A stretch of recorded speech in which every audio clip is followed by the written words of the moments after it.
The submarine genius, Admiral Carl Dönitz, had built his force to a peak of 235 subs. Operating in wolf packs, each in direct radio contact with Berlin, they buried themselves in the mid-Atlantic, the better to safely strike and run.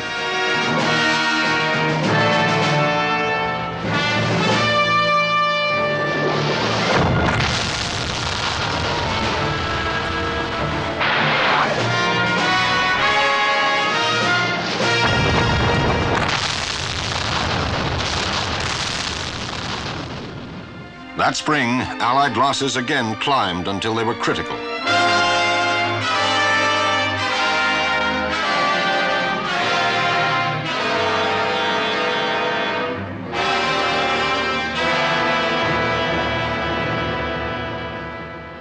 Canada was now responsible for the Northwest Atlantic.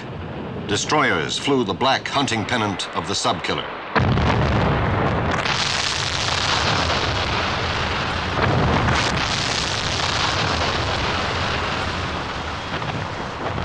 Aircraft carriers were improvised and sailed with the convoys. Shore-based Cansos had increased their range. During May and June, 54 U-boats were killed in the Atlantic.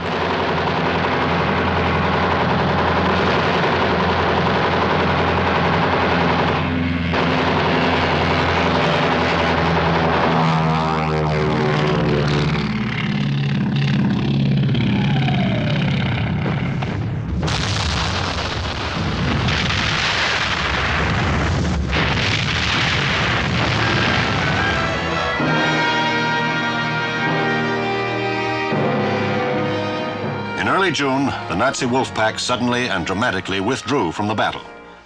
Bright days for the RCN. Even word that an older enemy had been tackled ashore. The greenest kid from Regina could now ride the waves and keep his breakfast. The seasick pill had been invented.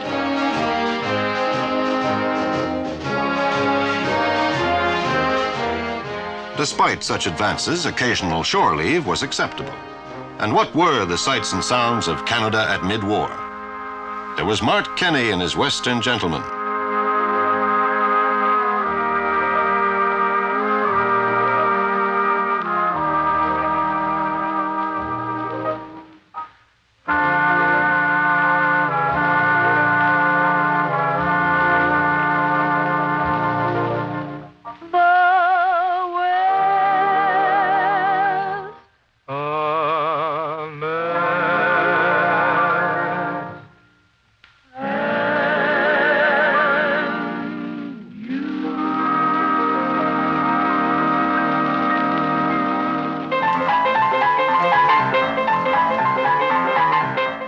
Just getting a start in his hometown of Montreal was a young man named Oscar Peterson.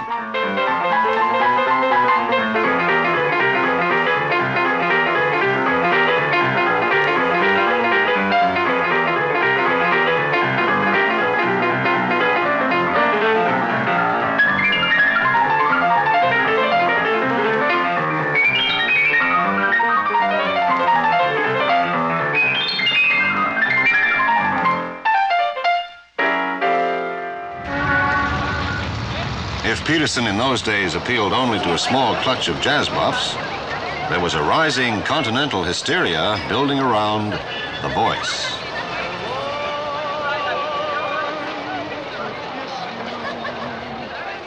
But I would not dare.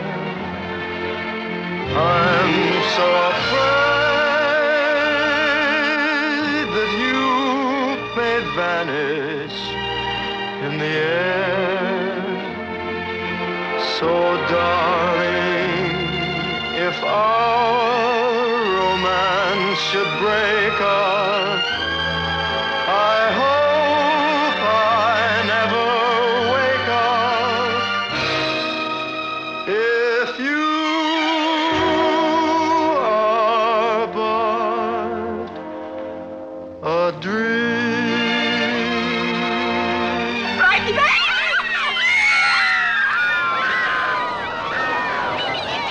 To remain untouched by Sinatra, you had to be just a little older or very, very young. If your father was at war and your mother in a factory, there was music in the nursery school.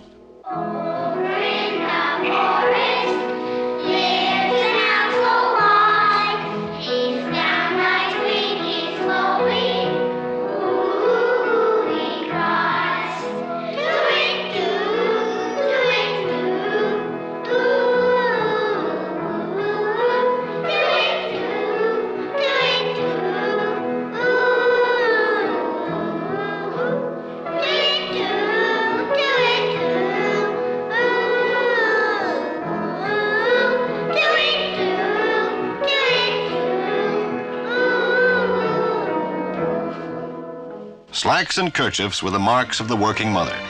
The clothing industry was busy with uniforms.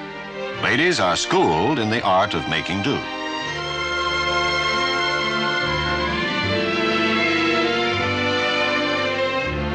From the paper in the catalog to the clothing on your back, the quality is substandard. No frills, no cuffs, no zippers, no nylon. You are held together with buttons and strings and with gallant compliments on how pretty you look.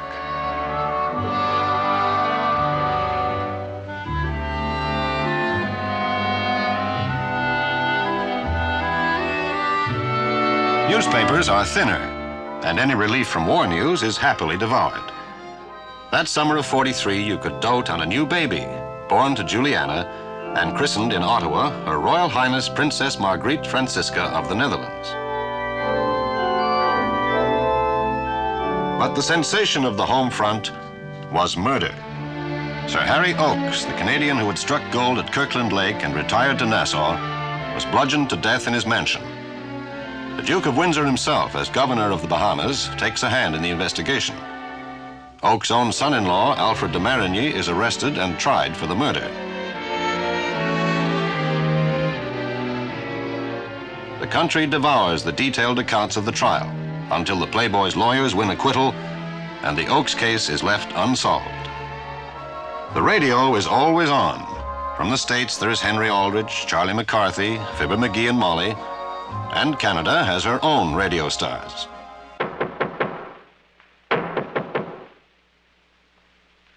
Who's there?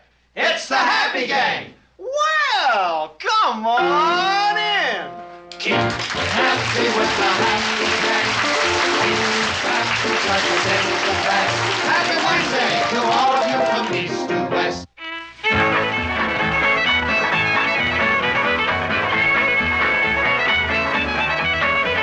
Got my dancing boots on, got my Sunday best, going to the barn dance tonight.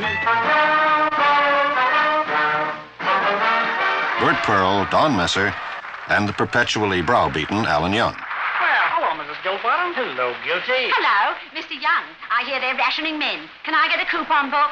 Gold. The big quiz show. Gold, silver, dollars. Gold, silver, dollars. Money, money, money, money, money, money, money. Share the wealth.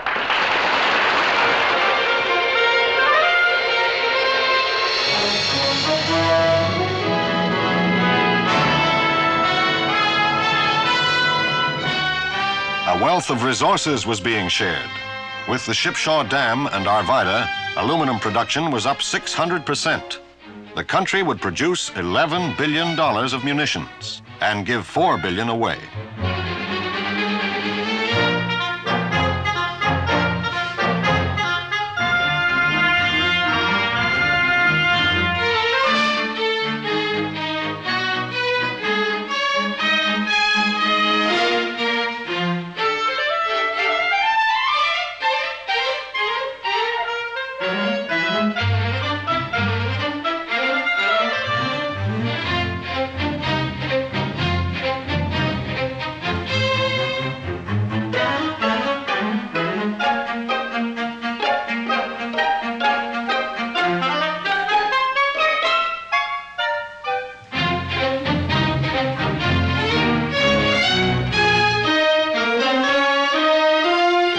From next to nothing in 1940, the Canadian munitions industry now employed over 1 million workers.